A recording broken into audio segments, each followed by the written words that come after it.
E aí, pois aí, me diz, então foi por isso que eles queriam acabar com a capoeira? Foi por causa desse motivo? É, isso, a capoeira, é como eu te falei, né? Ela estava muito forte no Brasil, né? E com isso, a capoeira era marginalizada nessa época, final de 1910, início de 1910 ali, um pouco antes. A Marinha do Brasil teve um monte de problema com os praças capoeiristas e fazia parte do treinamento também. A turma treinava, né, a capoeira, e por conta disso, a capoeira também estava entre os marinheiros. E você vai tendo revolta daqui, revolta dali, e belo dia tivemos exemplos como a própria revolta da Chibata, né? E aí a Marinha falou, não, a gente tem que dar um jeito de acabar com isso aí. Na minha interpretação daquilo que eu pesquisei, eu comecei a enxergar que existia uma hegemonia, que praça não se mistura com oficial, pelo menos nessa época, né? A maioria, a maioria daquilo que vem do militarismo dessa época traz esse discurso. Hoje em dia isso tem mudado. Eu convivo, de vez em quando eu estou no meio da aeronáutica, estou na própria Marinha também, e eu vejo que isso está bem diminuído, apesar de isso se manter. O oficial não se mistura com praça. E aí o almirante da época, o Alexandrino, tem um problema nas mãos dele, que é o bendito do capoeira levando uma coça, aliás, dando uma coça nos oficiais. E aí o capoeira era o praça. Então você mexe com as estruturas que já estão postas ali e eles precisavam de alguma maneira acabar com isso. Estudos foram conduzidos, certo? E em determinado momento, o Alexandrino, que era o almirante de marinha, ministro da marinha na época, recebe o informe de alguns dos seus generais que no Japão existe uma determinada técnica que pode ser superior à capoeira.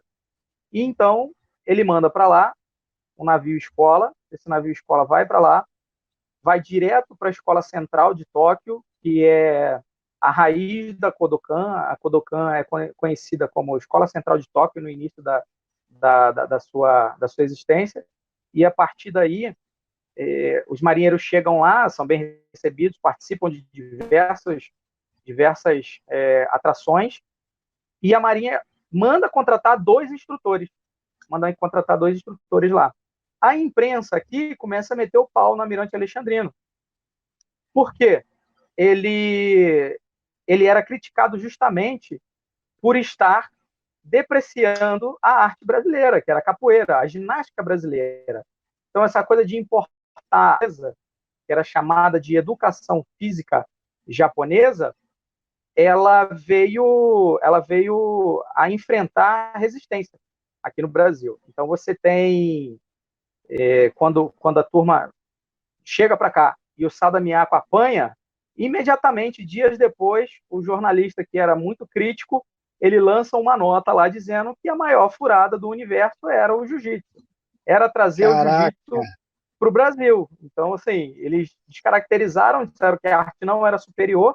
E tem um jornal, engraçado, o jornal Fonfon, era um jornal meio sério, meio crítico, né? Ele dava umas alfinetadas assim com elegância, com brincadeira. E aí ele diz que alguns marinheiros foram para lá para o Japão, que mostraram o jogo da capoeira, é assim que eles chamam, né? Nessa época, o jogo da capoeira, e o jogo da capoeira se mostra superior ao jiu-jitsu, porque o ministro da Marinha de Guerra japonesa, veja, homônimo do almirante Alexandrino, disse que a capoeira poderia vencer o jiu-jitsu facilmente. Então, começa esse movimento, essa confusão, a galera querendo desprestigiar o jiu-jitsu, e por conta disso, por um conceito histórico que já estava acontecendo, que era o problema da capoeira em si, de ser marginalizada, né? A sociedade não queria ser vista como... eles não queriam o link capoeira com brasileiro. Então, eles precisavam de uma arte que fosse inteligente, que fosse científica, que eles falam muito esse termo, científica.